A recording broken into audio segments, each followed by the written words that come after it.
Good afternoon students, मैं करमजीत राजकीय उच्च प्राथमिक संस्कृत विद्यालय संगरिया से। तो अपने प्रायिकता को शुरू कर रखा है और उसके 18 तक के जो क्वेश्चन है वो अपने इससे पहले वाली वीडियो तक में कर चुकी हैं। आपको समझ में आए होंगे। यदि नहीं समझ में आए तो एक बार दोबारा वीडियो देख के आप समझने की कोशिश करोगे तो आपको समझ में आ जाएंगे। आगे के जो क्वेश्चन है वो अपने इस वीडियो में देखेंगे। तो देखो 19वां क्वेश्चन क्या दे रखा है, पहले पढ़ते हैं, क्वेश्चन को समझते हैं। कि एक बच्चे के पास ऐसा पासा है जिसके फलकों पर ये अक्षर अंकित हैं, ठीक है, और इस पासे को एक बार फेंका जाता है तो इसकी क्या प्रायिकता है कि ए प्राप्त होगा या डी प्राप्त होगा। तो A B C D E ए, ये क्या है, उस पासे के ऊपर अंकित अक्षर है। 19वां क्वेश्चन है, अपने हल करते हैं। तो देखो 19वां क्वेश्चन, जो भी पासा है बच्चे के पास उसके पास जो जो अक्षर अंकित हैं वो अपने इसके ऊपर एक बार लिख लिए, आपको दिखता है, समझ में आ जाएगा। तो कुल कितनी होगी स्थितियां, कुल स्थितियां अपने पास होगी 3 और 3 6। तो सबसे पहले जो प्रायिकता निकालनी है वो क्या होगी, प्रायिकता ए प्राप्त होने की, कि ए प्राप्त होगा। इसकी क्या प्रायिकता है, तो प्राप्त होने की प्रायिकता मतलब संभव परिणाम बटा में कुल परिणाम, संभव बटा में कुल। संभव ए कितनी बार आ रहा है, 2 बार आ रहा है, तो संभव परिणाम कितने हो गए 2 और कुल कितने हो गए 6। तो 2 एकम 2 और 2 3 6, कितना हो गया 1 बटा में 3। इसके बाद दूसरा क्वेश्चन, प्रायिकता डी प्राप्त होगा। प्रायिकता किसकी निकालनी है, डी प्राप्त होने की प्रायिकता डी प्राप्त होगा। इसकी क्या प्रायिकता है, तो संभव परिणाम कितने हैं 1 और कुल परिणाम कितने हैं 6, तो 1 बटा में 6 डी प्राप्त होने की आपकी जो प्रायिकता है। बहुत ही इजी आपका ये क्वेश्चन था। अब देखो क्वेश्चन नंबर 20वां, कोई हार्ड क्वेश्चन ये भी नहीं है। आपको क्या दे रखा है कि यदि एक पासे की आकृति, ये एक पासे की आकृति है, आयताकार क्षेत्र में एक निकाला गया है, इसकी क्या प्रायिकता होगी कि वह पासा जो 1 मीटर व्यास वाले वृत्त के अंदर ही गिरेगा, इस वृत्त के अंदर ही गिरेगा, इसकी क्या प्रायिकता होगी। तो अब अपने देखो क्षेत्रफल निकालेंगे कि पूरे क्षेत्र का बाहर क्या है, आयत है। ये आयत का क्षेत्र क्या होता है, लंबाई गुना चौड़ाई। अपने को लंबाई भी पता है, चौड़ाई भी पता है, तो आयत का क्षेत्रफल अपने पास क्या आ गया 6 मीटर स्क्वायर। फिर अपने किसका निकालेंगे, सर्कल का। सर्कल ये pi r square, pi into r square. R व्यास दे रखा है, व्यास की आधी क्या होती है त्रिज्या 1 बटा में 2, तो पाई 1 बटा में आर स्क्वायर है ना, तो 1 बटा में 2 का स्क्वायर। तो पाई 1 का स्क्वायर 1 और 2 का स्क्वायर कितना हो गया 4। तो अपने पास जो सर्कल का क्षेत्रफल आया वो आया पाई बटा में 4 मीटर स्क्वायर और इसका आ गया 6 मीटर स्क्वायर, ये आ गया।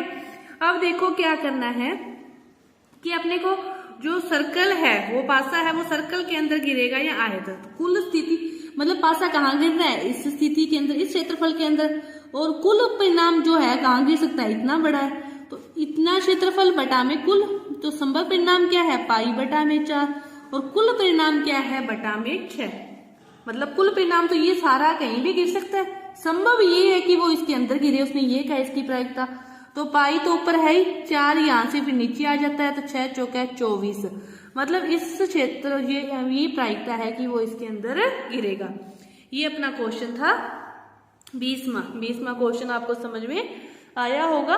इसके बाद देखो 21वां क्वेश्चन, 144 बॉल पेनों के एक समूह में से 20 जो बॉल पेन है वो क्या हो गए हैं, खराब हो गए हैं और शेष अच्छे हैं।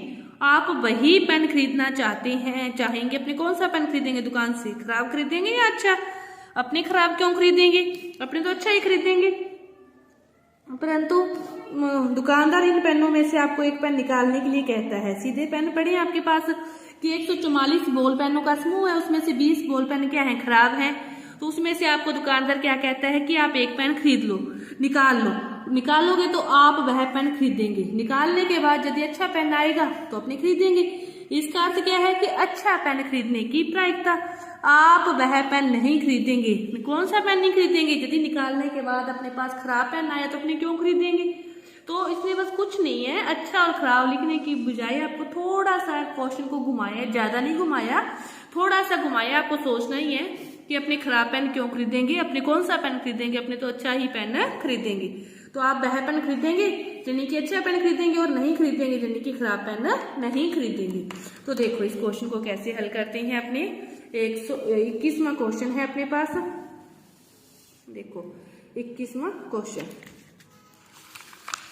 कितने पेन है टोटल? 21वां क्वेश्चन, कुल पेन है अपने पास 144। कुल पेन कितने हैं? 144। उसमें से जो खराब पेन है वो अपने पास कितने हैं? खराब हैं 20। तो फिर अच्छे पेन अपने पास कितने होंगे? कुल में से अपने खराब को कम कर देंगे तो 124 पेन होंगे वो अपने पास क्या होंगे? अच्छे होंगे।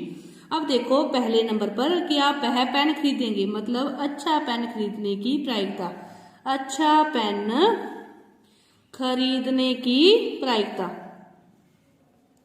खरीदने की प्रायिकता। तो अच्छा पेन कितनी है? 124। मतलब संभव स्थितियां कितनी है? 124 और कुल स्थितियां कितनी है? 144। फिर इसको काटेंगे, 2 चिक 12, 2 7 14, 2 2 3 6, 1 और 36 यानी कि 31 बटा में 36 आपका ये उत्तर आया अच्छा पेन खरीदने की प्रायिकता। इसके बाद दूसरा क्या कह रहा है कि वह पेन नहीं खरीदेंगे। नहीं खरीदेंगे मतलब खराब पेन निकलने की प्रायिकता। खराब पेन निकलने की प्रायिकता कि यदि खराब पेन निकलेगा तो ही अपने नहीं खरीदेंगे।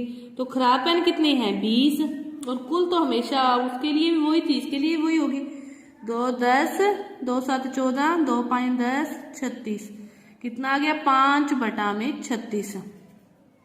ये अपना खराब पेन निकलने की और ये अपने पास क्या आ गई?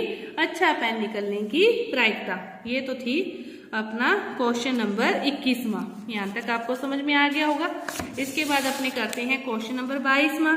तो देखो आपको क्या दे रखा है कि निम्नलिखित सारणी को पूरा करना है। क्वेश्चन नंबर 22 में का अपने एक बार पहला देखते हैं, दूसरा बाद में देखेंगे कि आपको इस सारणी को क्या करना है? पूरा करना है। तो ये सारणी पूरा कैसे होगी? क्या कहा है इसने कि घटना दो पासों की संख्याओं का योग, मतलब दो पासे हैं उनको एक साथ फेंका गया है। तो कैसे इसको पहले अपने वो बना लें कि दो पासों को फेंकने पर क्या होता है। देखो ये आपका पासे है, यहाँ पे एक पासा इधर है, 1 2 3 4 5 6, फिर 1 2 3 4 5 6 कि पासे को फेंकते हैं तो ये अंक आते हैं। एक पासा ये रहा, एक पासा ये, दोनों पासों को इकट्ठा फेंक रहे हो। पहले क्या आ सकता है? 1 1 भी आ सकता है, फिर 1 2 आ सकता है, फिर क्या आएगा? 1 3 आएगा, फिर 1 4 या फिर 1 5 या फिर क्या आ सकता है? 1 6। फिर 2 से देखो 2 1 आ सकता है, 2 2 भी आ सकता है, 2 3 भी आ सकता है, 2 4 भी आ सकता है, 2 को 5 से किया 2 5 आ सकता है, 2 इधर से इधर का 6 भी आ सकता है। फिर 3 को लोगे तो इसका 3 इसका 1 आ सकता है, 3 2 आ सकते हैं, 3 3 आ सकते हैं, 3 4 आ सकते हैं, 3 5 आ सकते हैं और 3 6 आ सकते हैं। फिर 4 को लिया, 4 1 आ सकता है, 4 2 आ सकता है, 4 3 आ सकता है, 4 4 आ सकता है, 4 5 आ सकता है और 4 6 आ सकता है। 5 को लिया, 5 1 आ सकता है, 5 2 आ सकते हैं, 5 3 आ सकते हैं, 5 4 5 5 आ सकते हैं, 5 6 आ सकते हैं। फिर 6 को लिया, 6 1 6 2 आ सकते हैं, 6 3 आ सकते हैं, 6 4 आ सकते हैं, 6 5 आ सकता है और 6 6 आ सकता है। मतलब इसकी भी 6 और इसकी भी 6, टोटल दो पासों को फेंकेंगे तो इसी 36, ये कुल कितनी होगी? 36 होगी। इसी 36 कंडीशन में से कोई भी कंडीशन अपने पास आ सकती है, इसके अलावा आपके सामने कोई भी संभावना नहीं आएगी इन 36 के अलावा।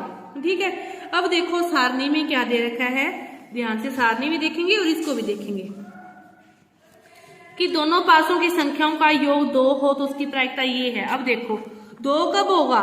जब 1 और 1, मतलब योग करना है दोनों का, 1 और 1 2 होगा और कहीं 2 आ सकते हैं क्या? तो ये 1 ही हुआ ना। तो 1 और कुल स्थितियां कितनी है? 36। तो प्रायिकता क्या होती है? संभव बटा में कुल।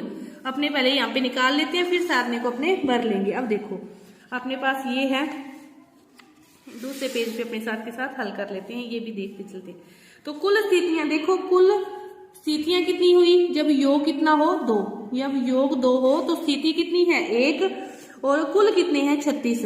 तब प्रायिकता क्या होगी, जब दोनों का योग 2 होगा तो 1/36। फिर बात करते हैं किसकी करते हैं, जब योग कितना हो दोनों का 3। जब योग कितना हो 3 हो, और स्थितियां तो यही है। अब 3 कब होगा, 2 और 1 3 होगा, या फिर 1 और 2 3 होगा। 3 कब होगा, बस यही दो ही कंडीशन में 3 होगा, 3 और 4 2 2 4, बाकी सारे बढ़ते जाएंगे, देख लेना चाहिए। तो कुल स्थितियां तो कितनी है वही रहेगी। तब प्रायिकता फिर कितनी होगी, संभव कितनी होगी 3 और कुल कितनी होगी 36। अब बात करें योग कितना हो 4। 4 कब होगा, 3 और 1 4, 2 2 4 और 3 और 1 4। तो 4 4 के लिए इसकी संभव स्थितियां कितनी होगी, 1 2 3 होगी। तो प्रायिकता फिर कितनी होगी 3/36। ये योग 3 है तो इसकी तो 2/36 ही है, 2 ही है, ये तो गलत हो गया था। फिर योग कितना हो 5। अब देखो 5 की बात करें, 4 और 1 5, 3 और 2 5, 2 और 3 5, 4 और 1 5। अब ये हो गया। अब ये कितनी है 1 2 3 4 है स्थितियां, टोटल कितनी है 36 ही टोटल तो सभी के लिए। तो क्या होगा 4/36। अब इसके बाद योग कितना हो 6 होगा, तो 5 और 1 6, 4 और 2 6, 3 3 6, 2 4 6, 5 और 1 6, 1 2 3 4 5। अब स्थितियां कितनी होगी 5। तो प्रायिकता क्या हो जाएगी 5/36। अब फिर योग कितना हो 6 के बाद योग हो 7। अब 7 होगा तो 6 और 1 7, 5 और 2 7, 4 3 3 4 5 2 6 1। तो कितनी है 1 2 3 4 5 6। अब कितना हो गया 6। तो फिर प्रायिकता कितनी हो जाएगी 6/36। ये तो था योग 7 तक। अब इसके बाद योग कितना हो अब 8। अब देखो 6 और 2 8, 5 और 3 4, 4 5 3 2 6, 1 2 3 4 5। कितनी होगी स्थितियां 5। तो फिर प्रायिकता क्या हो जाएगी 5/36। फिर योग कितना हो 9। देखो 9 के लिए 6 और 3 9, 5 4 4 5 3 6, 1 2 3 4। कितनी होगी 4। तो प्रायिकता क्या हो जाएगी 4/36। फिर योग कितना हो 10। योग हो 10। तो 6 4 10, 5 5 10, 4 6 10, 1 2 3। तो फिर प्रायिकता क्या हो जाएगी 3/36। फिर योग कितना हो 11। 6 और 5 11 और 5 और 6 11। तो ये 2 हो गए। तो फिर प्रायिकता कितनी हो जाएगी 2/36। फिर योग कितना हो 12। 6 और 6 12। तो फिर प्रायिकता कितनी हो जाएगी, स्थितियां 1 है तो 1/36। मतलब 2 पासों को फेंकते हैं तो इस प्रकार आपके सामने स्थिति आएगी। मतलब ये जो सारणी में उसने पूछा है ना, तो ये सारा वो सारणी है। समझ में आ गया होगा आपको बहुत अच्छे से।